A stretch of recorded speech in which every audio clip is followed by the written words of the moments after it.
Hey guys, हम लोगों ने लास्ट क्लास में सॉल्बिलिटी से जुड़े टोटल 11 पॉइंट पढ़ा था। आज के इस वीडियो लेक्चर में हम लोग 12वां पॉइंट पढ़ेंगे। तो इसी के साथ हम लोग शुरुआत करते हैं सॉल्बिलिटी। तो नेक्स्ट पॉइंट 12वां पॉइंट, ठीक है। देखिए, ये जो है ना, पहले से थोड़ा अलग है ये सब पॉइंट। वो ऐसा इसलिए मैं कह रहा हूँ क्योंकि जो अभी तक हम लोगों ने 11 पॉइंट पढ़ा था वो आयनिक कंपाउंड या सॉल्ट्स के सॉल्बिलिटी से रिलेटेड था। आज जो हम पॉइंट पढ़ने जा रहे हैं 12, इसके बाद जो भी नेक्स्ट पॉइंट होगा ये सब का सब एलिमेंट्स के सॉल्बिलिटी से रिलेटेड होगा। ठीक है, एलिमेंट्स के सॉल्बिलिटी से रिलेटेड होगा। तो सबसे पहले हम 12वां पॉइंट में पढ़ेंगे मेटल। एलिमेंट एक प्रकार का मेटल की सॉल्बिलिटी पढ़ेंगे वाटर में। तो मेटल एंड सॉल्बिलिटी किसमें? In water. ठीक है, तो है क्या ये सर समझते हैं। देखो मेटल एंड सॉल्बिलिटी इन वाटर मतलब मेटल को अगर पानी में हम लोग डालते हैं तो क्या वो सॉल्युबल होगा, इनसॉल्युबल होगा, इसके बारे में डिस्कशन करना है अपने को। तो जो हाईली रिएक्टिव मेटल्स होते हैं, जितने भी हाईली रिएक्टिव मेटल्स होते हैं वो वाटर सॉल्युबल होते हैं। ठीक है, वाटर सॉल्युबल होते हैं। तो एक लाइन यहाँ लिखते हैं इसके बारे में, highly reactive metals are water soluble. Water soluble और हाईली रिएक्टिव मेटल्स कौन होते हैं? S block element. S block जो मेटल होते हैं ये हाईली रिएक्टिव मेटल्स होते हैं, लेकिन दो को छोड़ करके, एक्सेप्ट बेरिलियम और मैग्नीशियम। ठीक है, ये बेरिलियम मैग्नीशियम छोड़ करके ये सब क्या होंगे? Are water soluble. Highly reactive metals मैं एक बार बता दूं कि आप लोग रिएक्टिविटी सीरीज पढ़े होंगे, कभी रिएक्टिविटी सीरीज अभिक्रियता श्रेणी पढ़े होंगे। ठीक है, तो उसमें आपको याद होगा कि जो एस ब्लॉक का जो मतलब एलिमेंट्स आते हैं वो रिएक्टिविटी सीरीज में, थोड़ा सा मैं डिस्कशन कर देता हूँ। रिएक्टिविटी सीरीज में आप लोगों ने देखा होगा कि एस ब्लॉक का जो मेटल है सबसे ऊपर होता है, उसमें भी फर्स्ट डे का, उसके बाद सेकेंड डे का। ठीक है, फिर उसके बाद आता है पी ब्लॉक का मेटल्स। ठीक है, तो आप ये बोल सकते हैं इन दोनों के इकट्ठे एक साथ क्या बोल सकते हैं? S block. एस ब्लॉक का आता है। उसके बाद कौन आता है? P block. उसके बाद कौन आता है? D block. D series metal, D block elements बोल सकते हैं, डी ब्लॉक मेटल बोल सकते हैं। फिर एक हाइड्रोजन बाउंड्री बनता था, हाइड्रोजन का एक बाउंड्री बनता था, और उसके नीचे में 4D और 5D सीरीज का मेटल आता था। 4D 5D सीरीज का, 4D या 5D सीरीज का मेटल आता था। 4D 5D सीरीज का मेटल प्लस कॉपर। कॉपर भी आता था, हालांकि वो 3D का है, लेकिन कॉपर को छोड़कर कॉपर इसमें आता था। वही सिल्वर, गोल्ड, मरकरी, ये सब जो आता था ये हाइड्रोजन के नीचे आता था। तो नीचे से ऊपर जाने पर रिएक्टिविटी सीरीज बढ़ता था। रिएक्टिविटी सीरीज में नीचे से ऊपर जाने पर रिएक्टिविटी ऑफ मेटल बढ़ता था। तो सबसे ज़्यादा रिएक्टिव मेटल कौन होंगे? फर्स्ट डे का, फिर उससे थोड़ा कम सेकेंड डे का। तो मैंने मेंशन किया हाईली रिएक्टिव मेटल्स। तो हाईली रिएक्टिव मेटल कौन हो गया? फर्स्ट डे और सेकेंड डे। तो मैंने कहा कि हाईली जो रिएक्टिव मेटल्स होंगे वो वाटर सॉल्युबल होंगे, अर्थात फर्स्ट डे और सेकेंड डे का जो मेटल होगा वो पानी में सॉल्युबल होगा, लेकिन उसमें भी दो को छोड़कर। कौन कौन सा? बेरिलियम और मैग्नीशियम। जैसे इसको अगर देखें थोड़ा जैसे अगर कोई मेटल लिए, कोई मेटल नहीं, एस ब्लॉक मेटल, कौन सा? एस ब्लॉक का कोई मेटल लिए। ठीक है, किसको छोड़ करके? बेरिलियम और मैग्नीशियम, इनको छोड़ करके, इन दोनों को छोड़ करके, इन दोनों को नहीं ले रहा हूँ मैं। इसको अगर हम पानी में डालते हैं H2O, कोल्ड वाटर में, कोल्ड वाटर में, तो ये मेटल का हाइड्रोक्साइड बनाता है, MOH माइनस, मेटल का हाइड्रोक्साइड बनाता है। अब प्लस H2 गैस रिलीज करता है। प्लस क्या रिलीज करता है? H2 gas. ठीक है, ये ऐसा है। और जो मेटल का जो हाइड्रोक्साइड है ये वाला, ठीक है, ये सॉल्युबल होता है। हम लोग पढ़े भी थे कि एस ब्लॉक का हाइड्रोक्साइड या ऑक्साइड सॉल्युबल होता है पानी में। तो जब आप एस ब्लॉक के मेटल को, यानी हाईली रिएक्टिव मेटल को जब पानी में डालते हैं तो वो मेटल का हाइड्रोक्साइड बना लेता है। और पहले ही हम लोग पढ़ चुके हैं कि मेटल का हाइड्रोक्साइड क्या है? सॉल्युबल है। ठीक है, सॉल्युबल है, यही कारण है कि ये सॉल्युबल होता है। उसमें बेरिलियम मैग्नीशियम वहाँ भी छोड़कर मैंने लिखवाया था। और आपको याद होगा कि एस ब्लॉक के अलावा कोई भी पी डी वाला जो भी मेटल का हाइड्रोक्साइड है वो इनसॉल्युबल होता है, ऐसा हम लोगों ने पढ़ा है। तो यही कारण है कि आपका सिर्फ एस ब्लॉक का मेटल पानी में क्या है? सॉल्युबल है, क्योंकि हाइड्रोक्साइड का फॉर्मेशन हो जाता है, H2 गैस रिलीज करता है। काफ़ी इंपॉर्टेंट है रिएक्शन, ध्यान रखना होगा। अच्छा, वाइल जबकि अगर हम कोई मेटल लेते हैं, ठीक है, लेकिन इस पर एस ब्लॉक नहीं, other metals, other reactive metals, ठीक है, अदर रिएक्टिव मेटल्स अगर लेते हैं,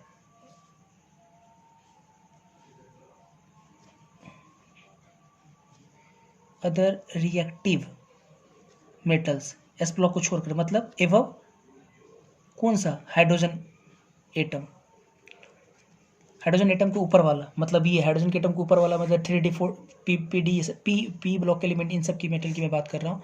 और अगर इसको आप वाटर के साथ लेते हैं, नॉर्मल वाटर नहीं, हॉट वाटर लेना पड़ेगा, या स्टीम वाटर के साथ अगर लेते हैं मेटल को, ठीक है, जो हाईली रिएक्टिव है लेकिन एस ब्लॉक को छोड़ करके इसको लेते हैं, तो ये मेटल का ये भी हाइड्रोक्साइड बनाएगा, मेटल का हाइड्रोक्साइड बनाएगा, अब प्लस H2 गैस रिलीज करेगा। लेकिन ये जो मेटल का हाइड्रोक्साइड होगा ये इनसॉल्युबल होगा, क्योंकि हम पहले ही पढ़े थे सिर्फ एस ब्लॉक का मेटल हाइड्रोक्साइड क्या होता है, सॉल्युबल होता है, तो ये इनसॉल्युबल होगा, ये नीचे बैठेगा आपका, इनसॉल्युबल होगा।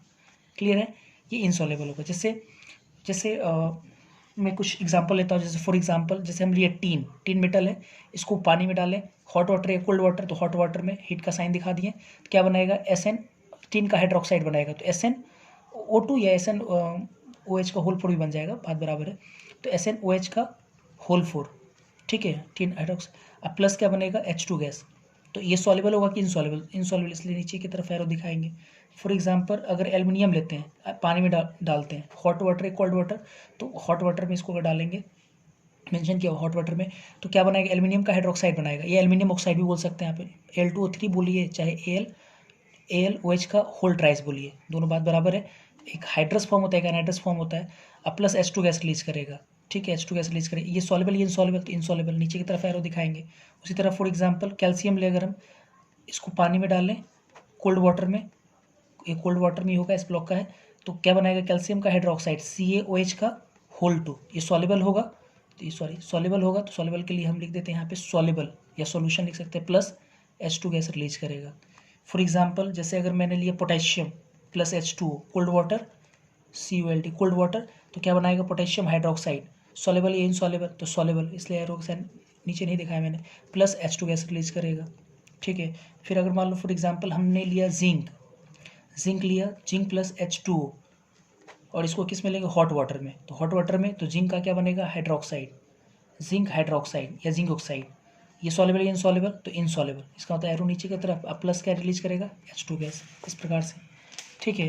तो ये मेटल की सॉल्युबिलिटी हम लोग देखें कि पानी में कौन सॉल्युबल है कौन इनसॉल्युबल, तो पिन पॉइंटेड बात सब आपको याद रखना है कि ओनली एस ब्लॉक का जो मेटल होता है, एस ब्लॉक का मेटल वो सॉल्युबल है पानी में, लेकिन बेरिलियम और मैग्नीशियम को छोड़कर। और सॉल्युबिलिटी का कारण क्या है, तो चूंकि मेटल को जब हम लोग डालते हैं पानी में कोल्ड वाटर में, तो वो हाइड्रोक्साइड का फॉर्मेशन कर लेता है, और हमको पता है कि एस ब्लॉक का जो हाइड्रोक्साइड होता है वो सॉल्युबल होता है, यही कारण ये सॉल्युबल है। नेक्स्ट पॉइंट 13 पॉइंट हम लोग अब देखेंगे इनर्ट गैस की सॉल्युबिलिटी पानी में। Inert gas and water solubility inert gas पानी में सॉल्युबल है या नहीं, इस पर डिस्कशन करना है। तो आप जान लो कि जितने भी इनर्ट गैस है, इनर्ट गैस ये वाटर सॉल्युबल होते हैं, मतलब लिख सकते हैं हम लोग दे आर वाटर सॉल्युबल, लेकिन एक को छोड़ करके, दे आर वाटर सॉल्युबल, लेकिन एक को छोड़ करके, किसको, हीलियम को छोड़ करके, एक्सेप्ट हीलियम। मतलब जो आपका इनर्ट गैस है, इनर्ट गैस कौन कौन सा आपका है, helium, neon, argon, krypton, xenon, radon, ये सब आपका क्या इनर्ट गैस है। लेकिन ये जो हीलियम है वो क्या है, इनसॉल्युबल है, ये इनसॉल्युबल, बाकी सब का सब क्या है, वाटर सॉल्युबल है। हम ये कहना चाह रहे हैं ये वाटर सॉल्युबल है। और वाटर सॉल्युबल क्यों है, इसका रीज़न ये है कि ये जो इनर्ट गैस ये सॉल्युबल है, तो सॉल्युबल है डाइपोल और इंड्यूस डाइपोल इंट्रैक्शन के कारण, तो सॉल्युबिलिटी इज ड्यू टू, हम लोग लिख सकते हैं क्या, dipole induced dipole induced dipole, shortly ID भी लिखते हैं इंड्यूस्ड डाइपोल को, डाइपोल इंट्रैक्शन। एक चीज़ समझो कि अगर किसी चीज़ को हम पानी में डालते हैं, तो पानी में क्या होता है, डाइपोल होता है, O और H के बीच में एक डाइपोल होता है। तो अगर हम किसी चीज़ को पानी में अगर डालते हैं, वो सॉल्युबल है, सॉल्युबल होने का मतलब होता है ये है कि जो चीज़ अगर आप डाल रहे हैं, अगर वो पानी किसी भी कारण से, किसी भी इंट्रैक्शन की वजह से अगर उसको अपने अपने बोल सकते हो कि अपने चारों तरफ अगर उसको है ना, वो इंट्रैक्ट कर लेता है, उसको इंट्रैक्ट करके अपने साथ उसको रखता है, तो इसका मतलब वो सॉल्युबल है। अगर जिस चीज़ को हम मिला रहे हैं पानी में, उसका पानी के साथ कोई इंट्रैक्शन नहीं होगा, तो वो सीधा सीधा जा कर के नीचे बैठ जाएगा, तो इसका मतलब वो इनसॉल्युबल होगा। तो मैं ये कहना चाह रहा हूँ कि पानी में डाइपोल होता है, और ये जो आपका इनर्ट गैस है उसमें इंड्यूस डाइपोल, मतलब डाइपोल जनरेट हो जाता है, तो डायपोल जो जनरेट होता है उसको इंड्यूस डायपोल बोलते हैं, और इंड्यूस डायपोल डायपोल के इंट्रैक्शन की वजह से आपका इनर्ट गैस पानी में सॉल्युबल है। जैसे फॉर एग्जांपल देखते हैं, जैसे हमने लिया जेनॉन, जेनॉन को जैसे ही हम पानी में डालें, जेनॉन का मान लो एक एटम है, जैसे इसको पानी में डालें तो चारों तरफ तो वाटर है, चारों तरफ वाटर है, तो चारों तरफ अगर वाटर है तो वाटर में पहले से क्या है, डायपोल है। तो जैसे ही पानी का अगर मान लो कि निगेटिव पोल, या ठीक है हाँ निगेटिव पोल ही अगर मान लेते हैं, ओ का ऊपर डेल्टा माइनस जो है वो पता होगा, ओ पे डेल्टा माइनस, हाइड्रोजन पे डेल्टा प्लस है। तो अगर मान लो कि ओ पर जो डेल्टा माइनस है अगर इसके नज़दीक आता है, अगर क्या आएगा इसके नज़दीक आएगा, तो ये जो आउटरमोस्ट में जो भी इलेक्ट्रॉन होंगे नज़दीक जब आएगा तो ये इलेक्ट्रॉन इस डेल्टा माइनस का रिपल्सन की वजह से ये थोड़ा सा उधर चला जाएगा, इस तरफ शिफ्टिंग होने लगेगा। एटम का साइज भी काफ़ी बड़ा, इधर शिफ्टिंग होने लगेगा, तो इधर क्या आ जाएगा डेल्टा प्लस, इधर क्या आ जाएगा डेल्टा माइनस, क्योंकि इलेक्ट्रॉन डेंसिटी इधर ज़्यादा बढ़ जाएगा, इधर कम है, कम हो जाएगा, तो ये डेल्टा प्लस यहाँ डेल्टा माइनस। तो ये डेल्टा प्लस इसके वजह से क्या होगा, इंट्रैक्शन में होगा, और पानी का वही अभी जो डेल्टा माइनस है इधर, अब पानी का वही क्या होगा कि जो पॉजिटिव पोल है, मतलब एच पर जो डेल्टा प्लस है, ये पानी का जो पॉजिटिव पोल है, ये पोल क्या करेगा, इस डेल्टा माइनस को इसके साथ इंटरेक्ट करेगा। तो ये आपका डायपोल है, पानी में क्या है, पानी जो H2O जो आप मेंशन कर रहे हो, ये डेल्टा माइनस ये डेल्टा प्लस, ये आपका क्या है, डायपोल है। ठीक है, इसके पास देखो दो पोल है, और ये जो इंड्यूस हुआ है जेनॉन के साथ, Xc के साथ, ये इधर जो डेल्टा माइनस या डेल्टा प्लस बोली चाहिए, इधर डेल्टा माइनस, तो ये आपका क्या है, इंड्यूस्ड डायपोल है, इंड्यूस्ड डायपोल। तो इसमें इन दोनों के बीच में क्या हो रहा है, इंट्रैक्शन हो रहा है, मतलब इंड्यूस डायपोल का पॉजिटिव पोल पानी के नेगेटिव पोल के साथ इंट्रैक्शन में जा रहा है, और इसका नेगेटिव पानी के पॉजिटिव के साथ इंट्रैक्शन में जा रहा है, जिसकी वजह से ये क्या हो रहा है, जेनॉन पूरी तरह से पानी में घुल जा रहा है, मिल जा रहा है, तो इसलिए ये क्या हो जाता है, सॉल्युबल हो जाता है। और फाइनली जो आपका जेनॉन है, जो पानी का मॉलिक्यूल है, देखा भी गया प्रैक्टिकली कि जेनॉन जो है 6 वाटर मॉलिक्यूल के साथ ये जुड़ जाता है, 6, तो इसको हाइड्रेट 6 हाइड्रेट से जुड़ जाता है इसके साथ। तो इस हिसाब से अगर मैं सॉल्युबिलिटी की बात करूँ, ठीक है, क्योंकि आप समझ सकते हो सॉल्युबिलिटी सबसे ज़्यादा किसका होगा, जेनॉन को, क्योंकि साइज़ काफ़ी ज़्यादा है, तो ज़्यादा से ज़्यादा वहाँ डेल्टा माइनस यहाँ डेल्टा प्लस बनेगा। तो सॉल्युबिलिटी की मैं अगर बात करूँ तो हीलियम के छोटे साइज़ के कारण ये ऐसा नहीं हो पाता, जिसके कारण ये इनसॉल्युबल होता है, और सबसे ज़्यादा सॉल्युबल आपका कौन हो जाता है, जेनॉन, Xc, ये सॉल्युबिलिटी का ऑर्डर आता है निकल करके। ठीक है, उसके बाद नेक्स्ट 14 पॉइंट हम लोग पढ़ेंगे हैलोजेंस के बारे में। ठीक है, इनर्ट गैस के बारे में हम लोग पढ़ा, इनर्ट गैस के बारे में सिर्फ पिन पॉइंटेड बात याद रखना है कि अगर हम इनर्ट गैस को जब पानी में डालते हैं तो इनर्ट गैस पानी में सॉल्युबल है, लेकिन सिर्फ एक को छोड़कर, किसको, तो हीलियम को छोड़ करके, बाकी सब क्या है, सॉल्युबल है, हीलियम सॉल्युबल नहीं है। अच्छा, सॉल्युबिलिटी का कारण अगर पूछेगा तो आप सीधा बोलो कि पानी के डायपोल और इंड्यूस डायपोल में इंट्रैक्शन की वजह से ये सॉल्युबल होता है। 14 point halogens, halogens and water solubility, halogens and water solubility. तो थोड़ा समझते हैं इसके बारे में। हैलोजेंस किसको कहते हैं, 7 ग्रुप के एलिमेंट को हैलोजेंस कहते हैं। Fluorine, F2Cl2 Br2I2। ये फ्लोरीन जो है पानी में ये काफ़ी ज़्यादा सॉल्युबल होता है, पानी में काफ़ी ज़्यादा ये सॉल्युबल होता है, हाईली वाटर सॉल्युबल होता है, ये हाईली वाटर सॉल्युबल होता है, को याद रखना पड़ेगा। क्लोरीन ये ठीक है सॉल्युबल है, अच्छा खासा ये सॉल्युबल ये भी होता है। Br2 जो ये पार्शियली सॉल्युबल होता है, पार्शियली सॉल्युबल होता है। और आयोडीन जो आपका है ये इनसॉल्युबल होता है, आपका आयोडीन इनसॉल्युबल होता है। ठीक है, ये हाईली वाटर सॉल्युबल, इनसॉल्युबल, ये पार्शियली सॉल्युबल, ये इनसॉल्युबल। तो कह सकते हो कि नीचे से ऊपर जाने पे इसकी सॉल्युबिलिटी जो है इंक्रीज करेगा, मतलब सॉल्युबिलिटी इंक्रीजेस। ठीक है, सॉल्युबिलिटी इंक्रीजेस, मतलब सबसे ज़्यादा फ्लोरीन, उससे कम क्लोरीन, उससे कम ब्रोमीन, और आयोडीन इनसॉल्युबल है। हाँ, एक सबसे इंपॉर्टेंट बात ये है कि जब फ्लोरीन को हम लोग पानी में डालते हैं, फ्लोरीन किस में सॉल्युबल, पानी में, H2 की बात कर रहा हूँ, वाटर सॉल्युबिलिटी लिखा हूँ मैंने, H2 में अगर डालते हैं तो होता क्या है कि HF का फॉर्मेशन होता है, HF, और HF काफ़ी हाईली सॉल्युबल होता है सॉल्यूशन, HF का सॉल्यूशन बनता है प्लस O2 गैस रिलीज करता है।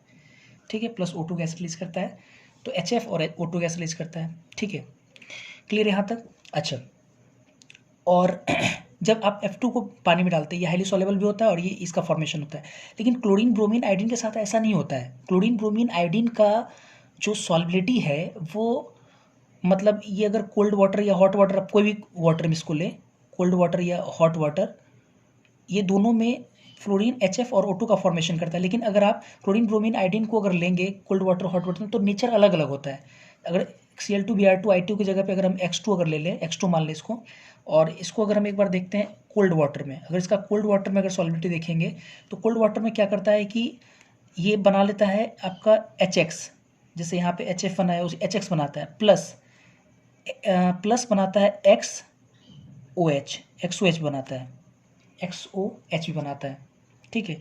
और यही जब X2 को अगर हम लोग हॉट वाटर में लेते हैं H2O के साथ, तो ये बनाता है HX, अब प्लस बोल सकते हैं HXO3, लिखने का अंदाज है, आप इसको ऐसे भी लिख सकते हैं HXO भी लिख सकते हो, HXO भी वो लिख सकते हो, ये HXO3 भी लिख सकते हो, ठीक है। अंतर है थोड़ा सा। हॉट वाटर X2 को जब कोल्ड वाटर में रिएक्शन कराते हैं तो HX प्लस HXO बनता है, और हॉट वाटर में जब X2 का रिएक्शन कराते हैं तो HX प्लस HXO3 बनता है। और ये सब सॉल्युबल है, ये आपका जब X2 को कोल्ड वाटर में डालते हैं तो ये दोनों भी सॉल्युबल है, जिसके कारण X2 आपका सॉल्युबल बन जाता है। X2 जब हॉट वाटर के साथ रिएक्शन करता है तो HX प्लस HXO3 बनाता है, ये भी सॉल्युबल है, इसलिए अब सॉल्युबल है, ये समझ सकते हो। HX HCl ये सब तो सॉल्युबल है ना, एसिड है, HCl HBr इस प्रकार से, तो एसिड ऑब्वियसली सॉल्युबल होगा। अच्छा, सबसे इंपॉर्टेंट बात ये कि कोल्ड वाटर में HXO बनाता है, और ये X भी ये X आपका क्या है, हेलोजन है, और X क्या है, नॉन मेटल या मेटल, तो नॉन मेटल आपका। तो आपको याद होगा नॉन मेटल अगर है तो जनरल फार्मूला एक बार लिखे थे एसिड का XOH ऐसे करके, अगर ये नॉन मेटल होगा तो ये भी क्या होगा, एसिड होगा, और ये मेटल होगा तो ये मेटल का हाइड्रोक्साइड हो जाएगा, उसमें बेस कहलाएगा, तो ये भी आपका एसिड है। तो मतलब दो तरह का एसिड का फॉर्मेशन होता है, ये भी एसिड और ये भी आपका क्या है, नॉन मेटल, ये आपका X है तो ये भी आपका क्या है, एसिड है। उसी प्रकार से ये दोनों भी क्या है, एसिड है, मतलब दो तरह का एसिड बन जाता है, ठीक है। एसिड सॉल्युबल होता है तो ये सॉल्युबल है आपका, ठीक है। तो ठीक है, जैसे फॉर एग्जांपल आपको मैं एक दिखाता हूँ, जैसे मान लो Cl2 है, ठीक है, इसको एक बार पानी के साथ लेते हैं, एक बार कोल्ड वाटर में लेते हैं, कोल्ड वाटर में तो क्या बनाएगा, HCl प्लस HClO बनाएगा, ठीक है। और इसी अगर को हॉट वाटर में अगर ले लें, हॉट वाटर में हॉट लिखिए चाहे डेल्टा का साइन लगा दो, तो ये बनाएगा HCl प्लस HClO3 बनाएगा, ये बनाएगा, एसिड है, ये मैं कहना चाह रहा हूँ। तो सॉल्युबिलिटी सबसे ज़्यादा कौन होगा, और सॉल्युबिलिटी का ऑर्डर की अगर मैं बात करूँ, सबसे ज़्यादा सॉल्युबिलिटी कौन होगा, सबसे ज़्यादा सॉल्युबिलिटी किसका होगा, F2 का सबसे ज़्यादा सॉल्युबिलिटी होगा, फिर क्लोरीन का, फिर ब्रोमीन का, और सबसे कम आयोडीन का। आयोडीन तो इवन इनसॉल्युबल है, आयोडीन आप बोल सकते हैं कि इनसॉल्युबल, बाकी सब सॉल्युबल है। क्लियर है यहाँ तक। इसके बाद आते हैं एक पॉइंट और कि जो कभी आप आगे पढ़ेंगे, टेस्ट पढ़ेंगे, ब्रोमीन वाटर टेस्ट इस प्रकार का, तो थोड़ा सा मैं कलर की एक बात करता हूँ। जैसे अगर क्लोरीन वाटर है, chlorine water versus bromine water, colour थोड़ा इंपॉर्टेंट है, ध्यान रखना है। ब्रोमीन वाटर तो मतलब क्या हुआ कि क्लोरीन को आप किस में डाल रहे हैं, पानी में, Cl2 प्लस H2O। जैसे Cl2 और H2 को आप डालते हैं एक साथ, क्लोरीन और ब्रोमीन, तो इसका जो कलर होता है, ठीक है, ये क्लोरीन और H2 का जो कलर होता है ये ग्रीनिश येलो होता है, ग्रीनिश येलो, ठीक है। हरा मतलब पीला में हल्का ग्रीन कलर हो, पीला ही हो लेकिन हल्का ग्रीनिश हो, ठीक है। और जब ये आपस में जब रिएक्शन करेगा और बेस नॉर्मल वाटर है तो क्या फॉर्मेशन करेगा, HCl प्लस HOCl ये बनाएगा। तो जैसे ही ये बनाता है तो ये पूरा सॉल्यूशन का जो कलर है वो कलरलेस हो जाता है, क्योंकि जब ये पूरा इस फॉर्म में था तो ग्रीनिश येलो था, लेकिन जब पूरा ये बन गया आपका HCl और HOCl तो ये कलरलेस हो जाता है, कलरलेस सॉल्यूशन होता है। ये टेस्ट है, मैं बाद में आपको सिखाऊंगा कभी। उसी प्रकार से ब्रोमीन वाटर की अगर मैं बात करूँ तो Br2H2O, इसका जो कलर होता है ये रेड ब्राउन होता है, याद रखने में भी आपको दिक्कत नहीं होगा। ब्रोमीन तो red brown, BROWN red brown colour होता है। और जब ये रिएक्शन होता है तो ये बनाएगा HBr प्लस HOBr बनाएगा, कोल्ड वाटर है ना। तो ये पूरा जो सॉल्यूशन होगा, ये जो सॉल्यूशन बनेगा, ये सॉल्यूशन क्या होता है, कलरलेस हो जाता है, मतलब ब्रोमीन वाटर का जो कलर है वो रेड ब्राउन है, लेकिन जैसे रिएक्शन धीरे धीरे होता है उसी प्रकार से क्या बनेगा, सॉल्यूशन जब बनेगा HBr और HOBr का, तो क्या होता है, कलरलेस होता है। तो इंपॉर्टेंट यहाँ पे बस आपको कलर याद रखना है। क्लोरीन वाटर का कलर ग्रीनिश येलो होता है और ब्रोमीन वाटर का कलर जो होता है वो रेड ब्राउन होता है, ये बस आपको याद रखना। और जब रिएक्शन करता है तो ये आपको मेंशन करा ही चुका हूँ, तो इस प्रकार से होता है, ठीक है। अच्छा, एक चीज़ और, जो आपका अभी हम लोग पढ़े I2 क्या है, इनसॉल्युबल है पानी में, तो आप I2 के सॉल्युबिलिटी को बढ़ा सकते हो। अगर पोटेशियम आयोडाइड और उसमें हम ऐड कर देते हैं तो I2 की सॉल्युबिलिटी बढ़ जाती है। तो एक लाइन में बोल सकता हूँ, सॉल्युबिलिटी ऑफ I2 ऐसे लिखता हूँ, solubility of I2 increases कैसे? By addition of potassium iodide, मतलब पोटेशियम आयोडाइड के जैसे जब ऐड करेंगे तो I2 की सॉल्युबिलिटी बढ़ता है। कैसे? सबसे पहला चीज़ I2 जो कि वो क्या है, इनसॉल्युबल है पानी में, लेकिन जैसे ही हम लोग पोटेशियम आयोडाइड ऐड करते हैं इसमें तो ये कर लेता है क्या, KI3 बना लेता है, KI3, और ये आयनिक कंपाउंड है, KI3 K प्लस और I3 माइनस का फॉर्मेशन करता है। तो अब ये से ये कहीं ना कहीं आयनिक कंपाउंड है और ये सॉल्युबल होगा, ठीक है, ये सॉल्युबल होगा आपका। क्लियर है? ये थोड़ा सा ध्यान रखना है आपको, ठीक है। फिर और इसमें कुछ और एग्जांपल वगैरह मैं देख लेता हूँ। जैसे फॉर एग्जांपल अभी जितनी बातें पढ़ी उसमें मैं एक दो एप्लीकेशन करा दे रहा हूँ। फॉर एग्जांपल जैसे अगर मैं बोलूँगा NaOH को जब हम लोग Cl2 के साथ रिएक्शन कराते हैं, ठीक है, कोल्ड वाटर या डाइल्यूट सोल्यूशन में, डाइल्यूट सोल्यूशन या कोल्ड वाटर जो भी हो, अगर ऐसा लिखा हुआ कोल्ड वाटर या डाइल्यूट सोल्यूशन में, तो प्रोडक्ट क्या होगा, ठीक है। अगर ऐसा एप्लीकेशन आपके एनसीईआरटी में तो डायरेक्टली लिखा रहता है, अब थोड़ा सा एप्लीकेशन आपको समझ में आएगा। आपको भी तुरंत हम लोग सीखें कि क्लोरीन को अगर हम लोग कोल्ड वाटर में डालते हैं तो क्लोरीन क्या करता है, Cl2 को जब हम लोग कोल्ड वाटर में डालते हैं तो ये दो तरह का एसिड का फॉर्मेशन कराता है, किसको HCl प्लस HOCl। और आप जानते हैं कि ये बेस है, तो बेस ये दोनों के साथ रिएक्शन करेगा, ये दोनों एसिड के साथ रिएक्शन करेगा, तो ये भी आपका एसिड है, ये भी आपका एसिड है। तो दो पहले रिएक्शन कराते हैं, HCl को पहले एक बार NaOH के साथ रिएक्शन करा लेते हैं, तो क्या बनेगा आपका सॉल्ट, कौन सा है, NaCl प्लस H2। अब फिर जब HOCl के साथ ये दूसरा एसिड के साथ जब NaOH रिएक्शन करेगा तो क्या बनाएगा, NaOCl प्लस H2। तो जब मैं ओवरऑल लिखूंगा, ओवरऑल इन दोनों रिएक्शन को अगर जोड़ें, ओवरऑल अगर हम लिखें तो ओवरऑल में क्या लिखाएगा, 2 मोल NaOH खर्च हुआ, ठीक है, 2 मोल NaOH, ये दोनों तो आपका कट जाएगा यहाँ से, ठीक है, 1 मोल वाटर भी आपका कट जाएगा, ठीक है, 2 मोल NaOH प्लस Cl2 से क्या बनेगा, NaCl NaOCl प्लस H2 बनेगा। देखो आपका ये बन रहा है, तो ये एनसीईआरटी में डायरेक्ट दिया हुआ, कैसे बनेगा ये आपको इसी समझ में आएगा। और अभी ये भी देख सकते हैं कि क्लोरीन जो है वो डिस्प्रोपोर्शनेट हो रहा है। हम लोग जब रेडॉक्स पढ़े थे तो हम लोग पढ़े थे क्लोरीन को जब हम लोग बेसिक मीडियम में लेते हैं तो Cl2 जो है डिस्प्रोपोर्शनेट करता है, याद होगा आपको, डिस्प्रोपोर्शनेट करता है। आप देख सकते हो जैसा कि यहाँ पे क्लोरीन 0 में, ये -1 में, आई क्लोरीन 0 में, एक बार यहाँ पे कितने में चला जा रहा है, +1 में चला जा रहा है, +1 में। तो आप एक बार देखो 0 से +1 बढ़ा मतलब ऑक्सीडेशन, एक बार 0 से -1 घटा मतलब रिडक्शन। सेम स्पीसीज जो है ऑक्सीडाइज भी रिड्यूस हो रहा है, डिस्प्रोपोर्शनेट कर रहा है। ऐसा हम लोग पढ़े थे, डिस्प्रोपोर्शनल रिएक्शन, ऐसा कुछ कभी पढ़े थे, ठीक है। तो ये डिस्प्रोपोर्शनेट रिएक्शन हो गया, ठीक है। इसके बाद एक दो और एग्जांपल देख लेते लगे हाथ इसी में। जैसे अगर मान लो कि इसी तरह का एग्जांपल लेते हैं, डायरेक्ट इस पर लिखेंगे। जैसे अगर हम लोग ने लिया KOH, अब प्लस लिखा हुआ है Br2, ठीक है, एक्वस लिखा हुआ है, और हॉट वाटर अगर मान लो लिख दिया, एक्वस में कोल्ड वाटर नहीं, हॉट वाटर मेंशन किया हुआ है, तो आप तुरंत प्रोडक्ट लिखना जाने थोड़ा यहाँ पे कि ऑब्वियस है, अगर ब्रोमीन को हॉट वाटर में कराएंगे तो दो तरह का एसिड बनेगा, कौन कौन सा, एक HBr और एक HBrO3।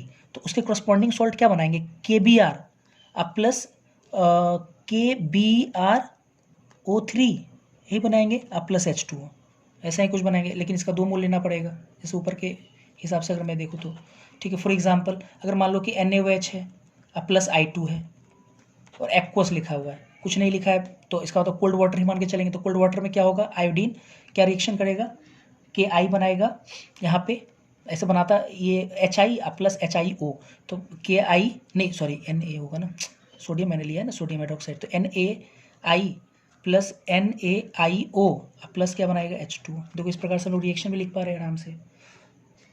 इसके बाद नेक्स्ट पॉइंट हमारा है 15 पॉइंट में हम लोग सल्फर के बारे में पढ़ेंगे, सल्फर की solubility, sulphur and water solubility. Sulphur and water solubility, तो आप जान लीजिए कि पानी में ये इनसॉल्युबल होता है, इनसॉल्युबल इन वाटर,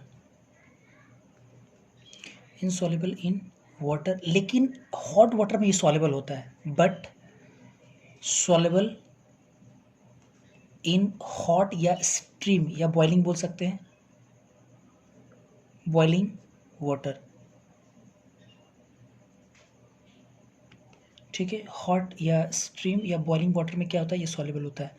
मतलब सल्फर लिए तो सल्फर तो ये आपका इनसॉल्युबल है, लेकिन अगर हॉट वाटर में इसको लेते हैं तो ये हॉट वाटर में क्या होता है कि H2S और SO2 बन जाता है। अब सवाल ये कि सर ये हॉट वाटर में क्यों सॉल्युबल हुआ, क्योंकि सल्फर जब H2 अगर हॉट H2O के साथ अगर रिएक्शन करता है तो H2S और SO2 बनता है। H2S और SO2 जो है ये वाटर सॉल्युबल है, ये बोल सकते हो हाईली वाटर सॉल्युबल ये है। तो हाईली वाटर सॉल्युबल के चलते आपका सल्फर क्या है, हॉट वाटर में सॉल्युबल है। एक इसका एग्जांपल मैं कराता हूँ, जैसे अब देखो ये H2S जो बना है, ये SO2 बना है, ये दोनों एसिड है। तो इसका मैं एक क्या बोलता है एक एप्लीकेशन दिखाता हूँ मैं आपको इसमें। जैसे अगर मैंने NaOH लिया, सोडियम हाइड्रोक्साइड बेस है आपका, और सल्फर, और इसको हम लोग हॉट H2O के साथ रिएक्शन कराएंगे, एक्वस और हॉट का साइन अगर दिया हुआ है, हॉट कंडीशन मतलब डेल्टा का साइन दिया हुआ, तो क्या बनेगा, क्या प्रोडक्ट बनेगा, इस पर हम लोग को सोचना है। तो जैसे सॉल्यूशन, जैसे सल्फर प्लस H2O, तो हम लोग हॉट H2O के साथ इसका रिएक्शन जब कराते हैं सल्फर को, तो क्या बनता है हमारा H2S बनता है प्लस SO2 बनता है। ये भी आपका एसिड है, और नॉन मेटल का ऑक्साइड भी हम लोग जैसा कि पढ़े हैं कि ये भी क्या है, एसिड है। तो दोनों क्या होगा, NaOH के साथ रिएक्शन करेगा, ये भी NaOH के साथ रिएक्शन कर सकता है, SO2 भी NaOH के साथ रिएक्शन करेगा। तो जब ये दोनों एक दूसरे के साथ रिएक्शन करेगा, ठीक है, तो ये क्या बनाएगा, H2S NaOH के साथ जब रिएक्शन करेगा तो इसका सॉल्ट क्या बनाएंगे, Na2S, और इसका सॉल्ट क्या बनाएंगे, +4 में है ना ऑक्साइड, तो +4 में होने का मतलब है कि इसका बनाएंगे हम लोग Na2SO3 बनाएंगे। ये एनहाइड्रस फॉर्म में H2O ऐड कर दो, H2O, H2SO3 हो जाएगा, H2 निकाल दिया, SO3, तो SO3 कॉरस्पॉन्डिंग सॉल्ट Na के साथ क्या बनेगा, Na2SO3 बन जाएगा। क्लियर यहाँ तक, ये -2 में है, ये +4 में है, क्योंकि पहले से ये भी -2 में है, ये +4 में है, तो उतना ही में बनता है ना। ठीक है आपका।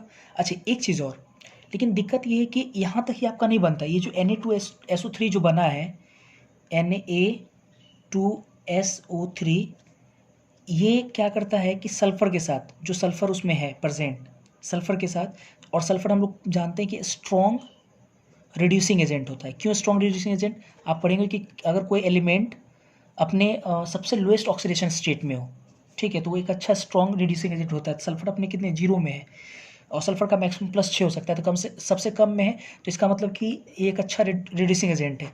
और मीडियम आप कैसा लिए, अल्कलाइन लिए हैं, अल्कलाइन मीडियम भी आपका है। तो ये अल्कलाइन मीडियम में जो S पे जो +4 है, +4, ये रिड्यूसिंग एजेंट, ये इसको रिड्यूस करके 2.5 में भेज देता है, मतलब हाइपो सोल्यूशन का फॉर्मेशन कर देता है। Na2S2O3 +2.5 इसमें होता है।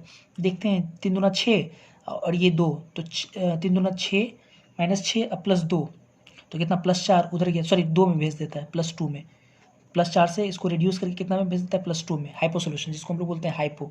तो इस प्रकार से हाइपो बन जाता है। तो फाइनली अगर हम देखें, तो फाइनली देखो एक रिएक्शन समझ में आया कि अपने को, कि अगर सोडियम हाइड्रोक्साइड आप प्लस सल्फर ले और एक्वस और हीट का साइन ले, तो Na2S, ये तो बचता नहीं है, तो फिर सल्फर सल्फर के साथ रिएक्शन करके बन जाता है, तो प्लस Na2S2O3 प्लस H2O, ये आपका बनता है। और ये कहीं ना कहीं एक रिएक्शन है जो काफ़ी इंपॉर्टेंट है, आपके एग्जाम में कई बार आया भी है, आएगा भी, है ना। ये P ब्लॉक का है, preparation of hypo solution, preparation of hypo solution का प्रिपरेशन, यही आपका हाइपो है। ठीक है, काफ़ी इंपॉर्टेंट है, वेरी वेरी इंपॉर्टेंट। ठीक है, इसके बाद सल्फर के बाद नेक्स्ट पॉइंट 16 पे चलते हैं हम लोग, phosphorus. Phosphorus and water solubility, phosphorus और उसकी वाटर सॉल्युबिलिटी के बारे में देखेंगे हम लोग। तो वाटर भी इनसॉल्युबल है, ठीक है, वाटर क्या है, इनसॉल्युबल है, वो सॉरी वाटर में बोल रहा हूँ, sorry, phosphorus is insoluble in hot water as well as cold water, दोनों में, हॉट या कोल्ड वाटर दोनों में क्या है, ये इनसॉल्युबल, बट लेकिन सॉल्युबल है किसमें, अल्कलाइन मीडियम में, या आप बोल सकते हो सॉल्युबल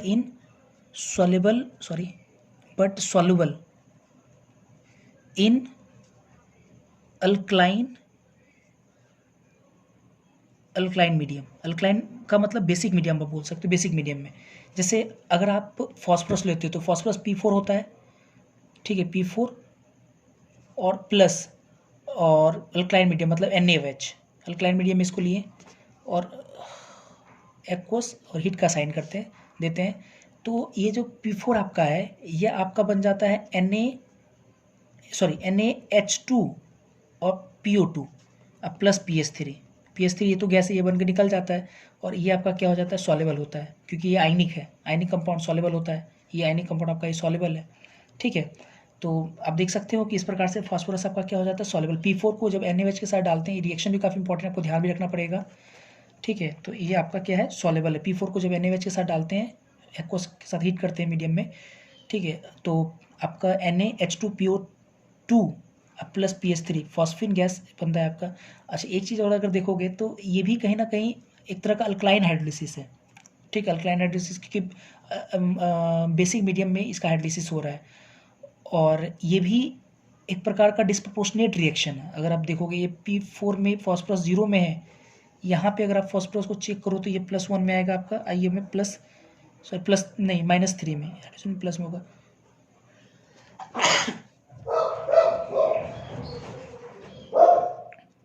ये -3 में, तो ये 0 से +1 मतलब बढ़ा ऑक्सीडेशन, ये रिडक्शन घटा। तो फॉस्फोरस यहाँ पे क्या हो रहा है, डिस्प्रपोर्शनेट हो रहा है।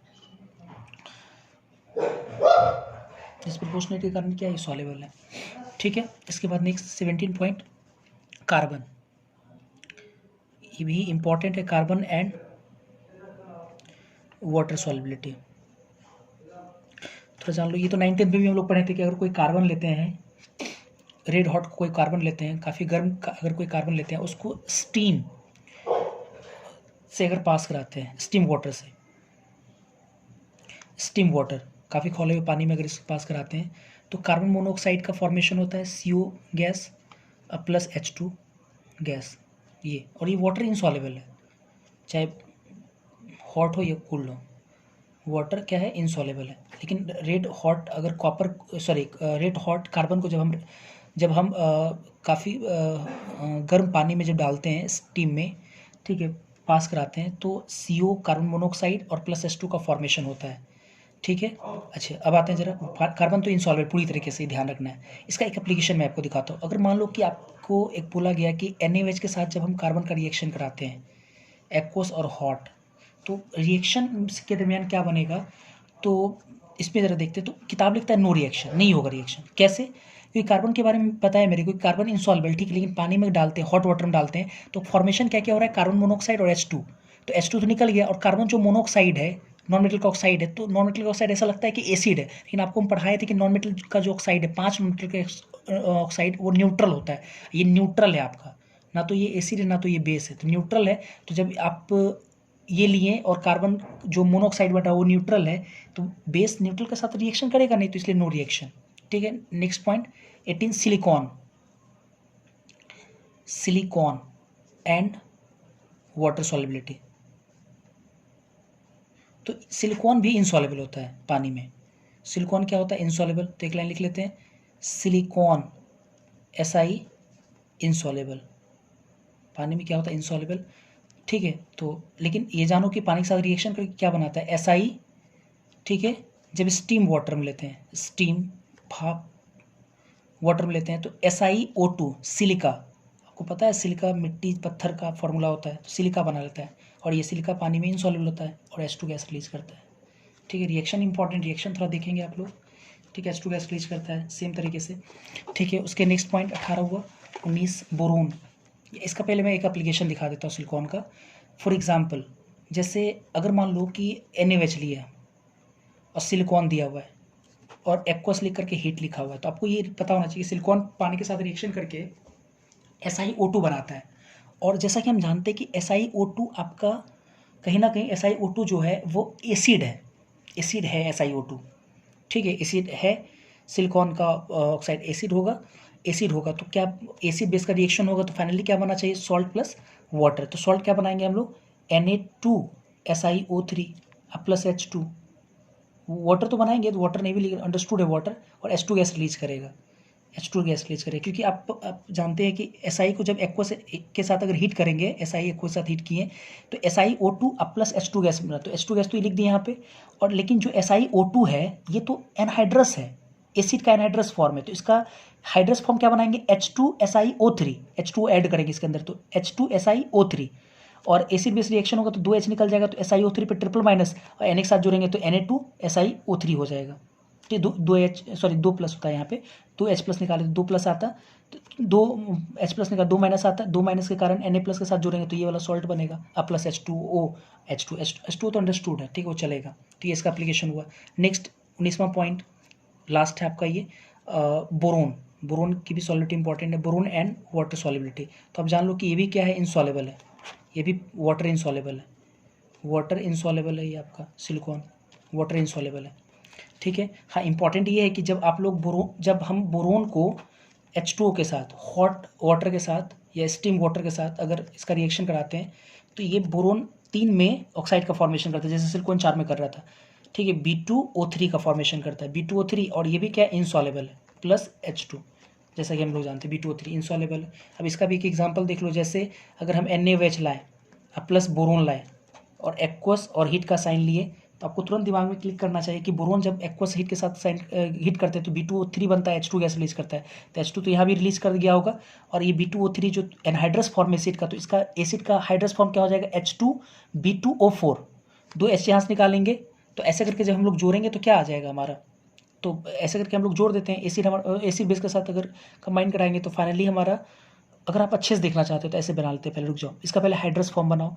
तो हाइड्रस फॉर्म कैसे बनाएंगे हम लोग, B2O3 का BOH का होल ट्राइस लिख सकते हैं, BOH का होल ट्राइस, और एक OH और जोड़ दिए तो BOH का होल 4 हो जाएगा, आज इस पर एक माइनस आएगा, एक Na जुड़ जाएगा, तो आपका फाइनली क्या बनेगा, NaBOH का होल 4, ठीक है, ऐसे करके।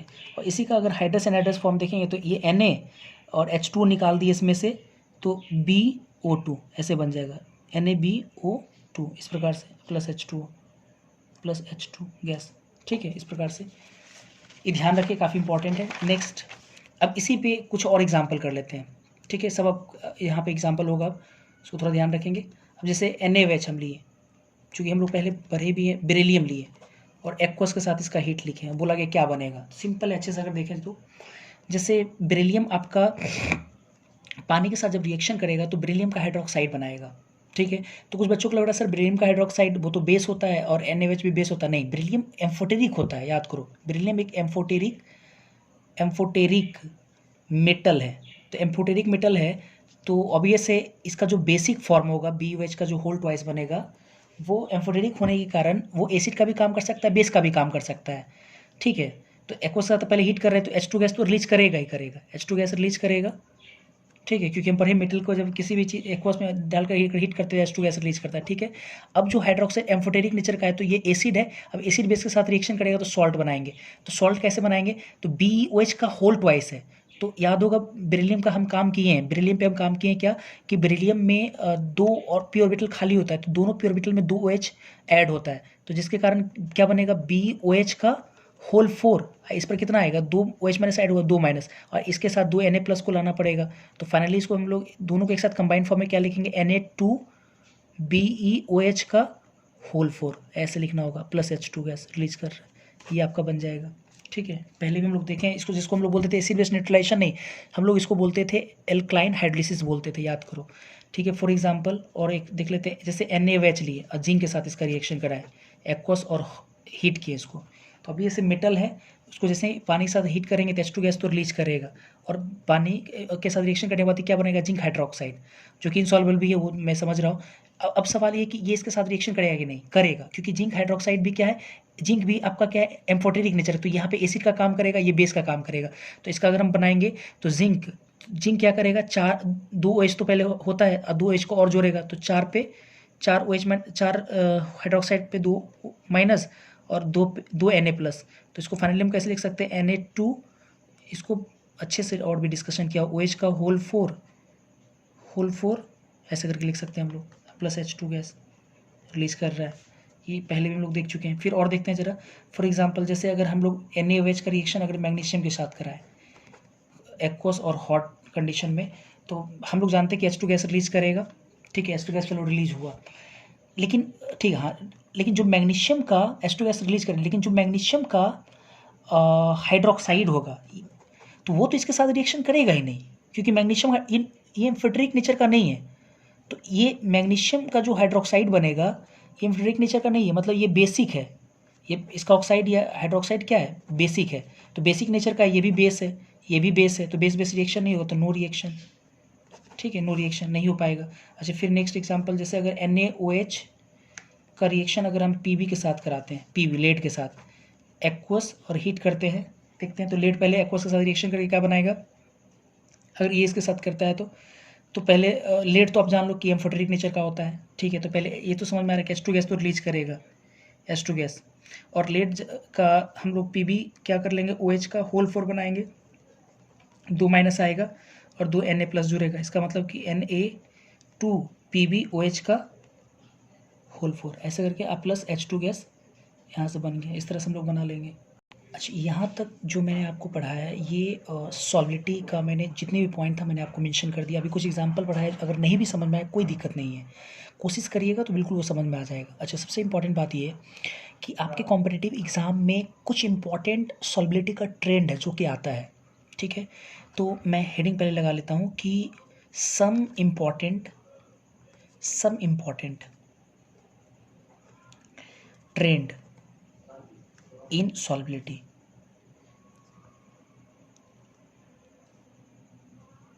सब इम्पॉर्टेंट ट्रेंड इन सॉलिबिलिटी का कुछ इंपॉर्टेंट ट्रेंड जो कि आपके एग्जाम में भी आता है, काफ़ी इंपॉर्टेंट भी है।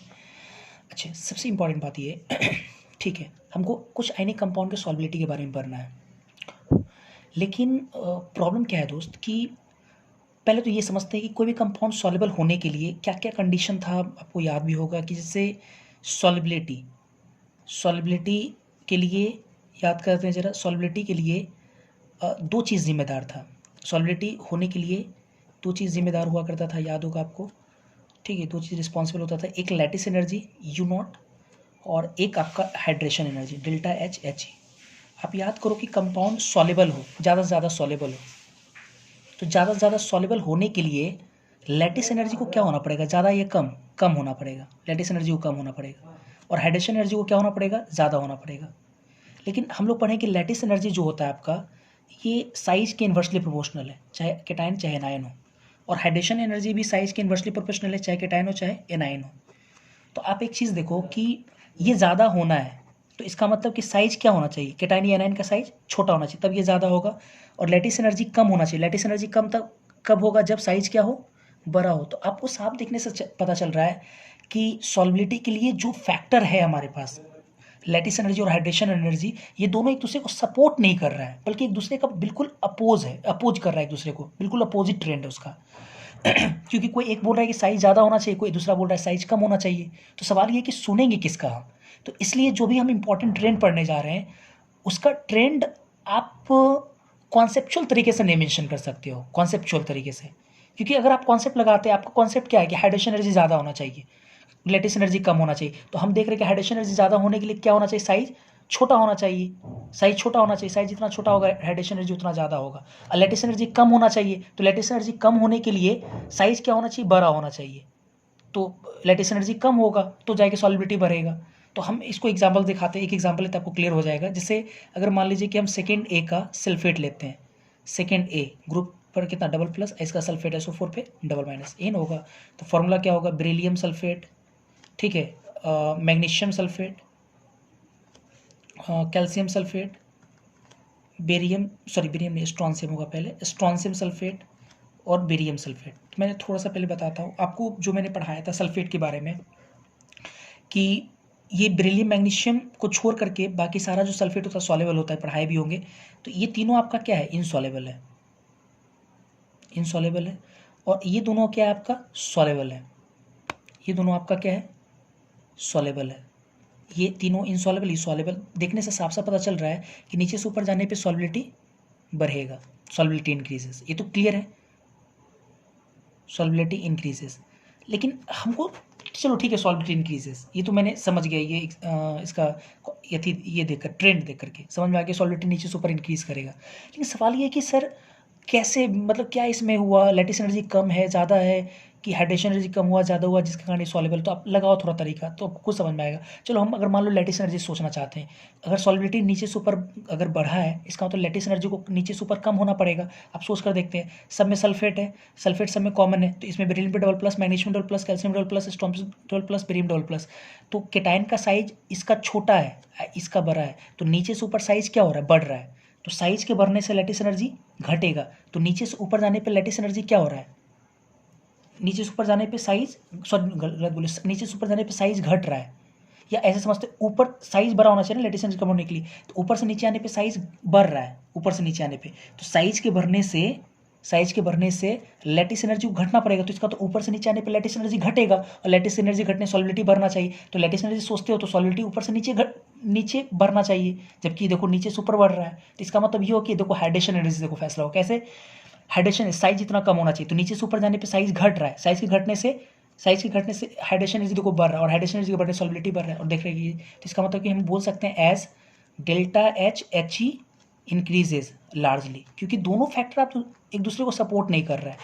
और सबसे अच्छी बात यह है कि आपको 8 से 10 ट्रेंड ये पढ़ना है, क्योंकि ये कॉन्सेप्चुअल है नहीं, थोड़ा सा आपको ट्रिक या थोड़ा सा प्रैक्टिस के माध्यम से आप इसको में परफेक्शन ला सकते हो, ठीक है। तो ये तो हो गया बेरिलियम सल्फेट। अच्छा, और मैं अगर दूसरा बात करूँ सेकेंड, जैसे अगर मान लो सेकेंड ए का अगर हाइड्रोक्साइड लूँ, सेकेंड ए का अगर हम हाइड्रोक्साइड OH माइनस ही होगा, तो कौन सा हो जाएगा, बेरिलियम हाइड्रोक्साइड BOH का होल 2, मैग्नीशियम हाइड्रोक्साइड MgOH का होल 2, कैल्शियम हाइड्रोक्साइड CaOH का होल 2, ठीक है, स्ट्रॉन्शियम हाइड्रोक्साइड SrOH का होल 2, ये बेरियम हाइड्रोक्साइड BaOH का होल 2, चाहे ऑक्साइड भी लो बात बराबर है, क्योंकि इसको जब पानी डालेंगे तो ठीक है। अच्छा, एक चीज़ और मैंने पढ़ा था हाइड्रोक्साइड के बारे में, मैंने आपको पढ़ाया था कि S block hydroxide are soluble, लेकिन इन दोनों को छोड़ करके ये दोनों क्या है आपका इनसॉलेबल है, और ये तीनों क्या है आपका सॉलेबल है। तो इस यहाँ सॉल्युबिलिटी के अगर ऑर्डर को देखा जाए तो ऊपर से नीचे क्या होगा, सॉल्युबिलिटी बढ़ेगा सॉल्युबिलिटी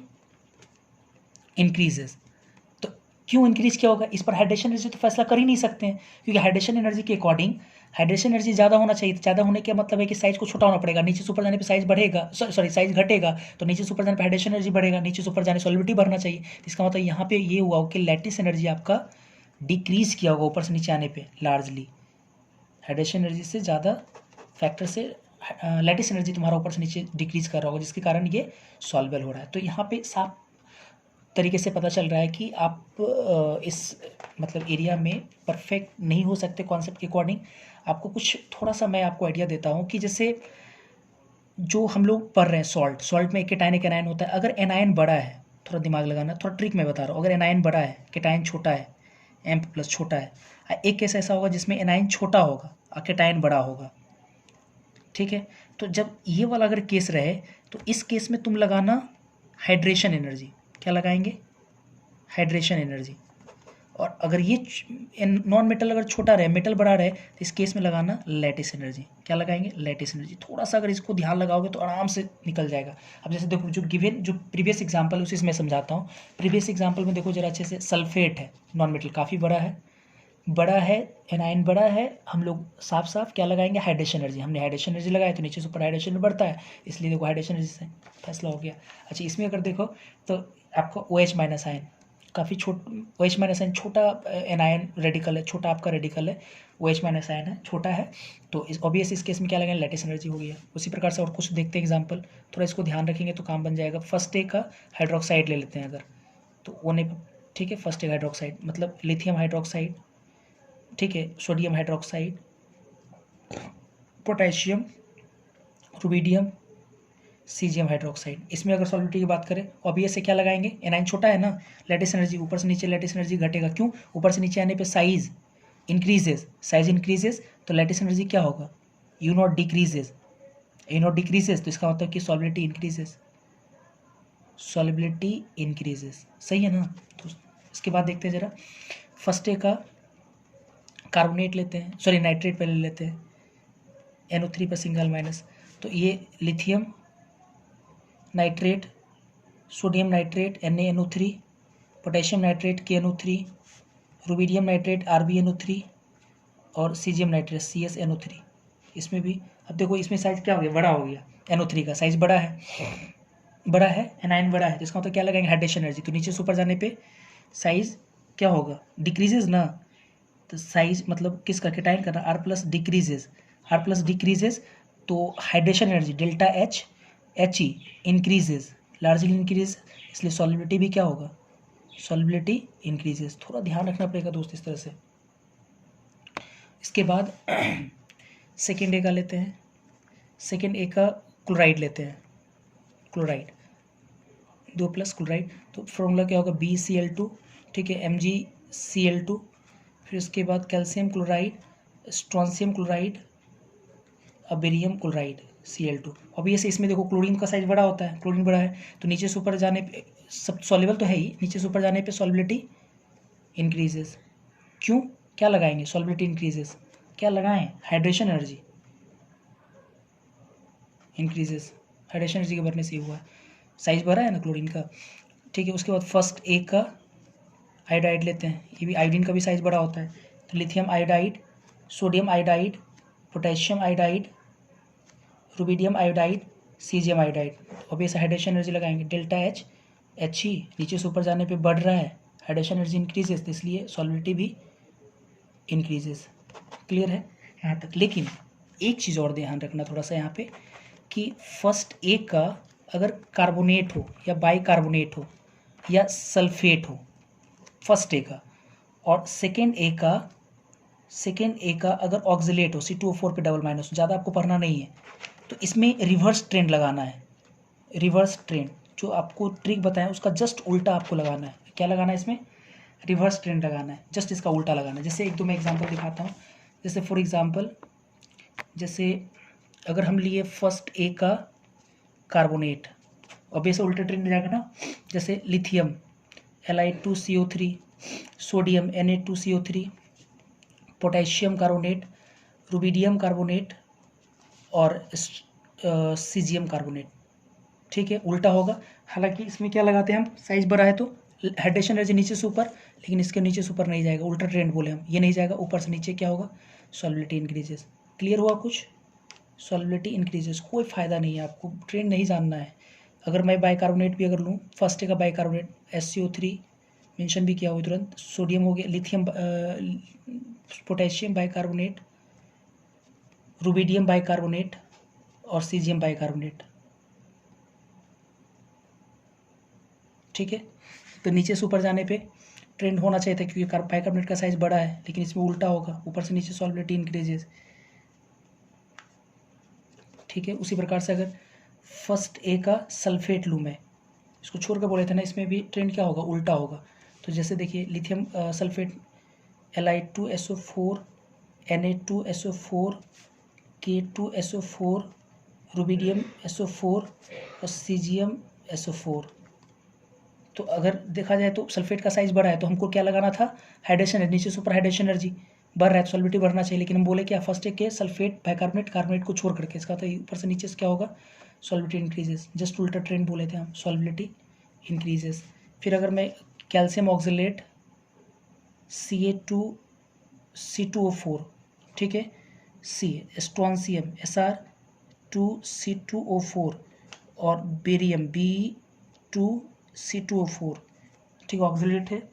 और इस केस में भी मैंने बोला उल्टा ट्रेंड होता है, ये काफ़ी बड़ा है तो नीचे से ऊपर बढ़ना चाहिए, इधर से इधर जाना चाहिए था, लेकिन इसको काटेंगे ये नहीं होगा, बल्कि क्या होगा, इधर से इधर सॉल्युबिलिटी इंक्रीजेस, ठीक है। और देखता हूँ मैं, जैसे लिथियम फ्लोराइड,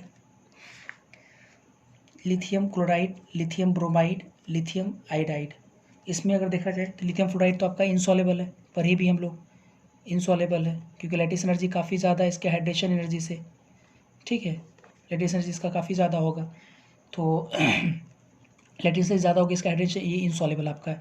और ये तीनों क्या है, सॉलेबल है, इसको देखने से भी लगता है नीचे, ऊपर से नीचे आने पे सॉल्युबिलिटी इंक्रीजेस, क्योंकि ये सॉलेबल और इनसॉलेबल।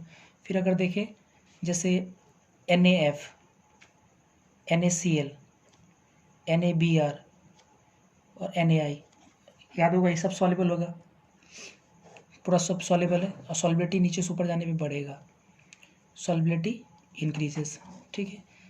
क्लियर, इतना ध्यान रखो, सॉल्युबिलिटी इंक्रीजेस। जैसे फिर एक और देखते हैं CaF2, SrF2 और BaF2, तो BF2, तो इस केस में क्या होगा, BF2 छोटा है ना, तो इस केस में क्या लगाएंगे, BF2 बेरियम, तो ऊपर से नीचे इस केस में होगा ना, ऊपर से नीचे इस केस में क्या होगा, सॉल्युबिलिटी इंक्रीजेस। दैट्स ऑल, आपका सॉल्युबिलिटी का पूरा एरिया खत्म हो गया, यहाँ तक आपका सॉल्युबिलिटी था। अगले क्लास में हम लोग रेडॉक्स का कुछ कॉन्सेप्ट पढ़ेंगे। तो ये सॉल्युबिलिटी आपका एरिया खत्म हो गया, आप एक बार रिवाइज करेंगे पूरा ही खत्म हो जाएगा आपका।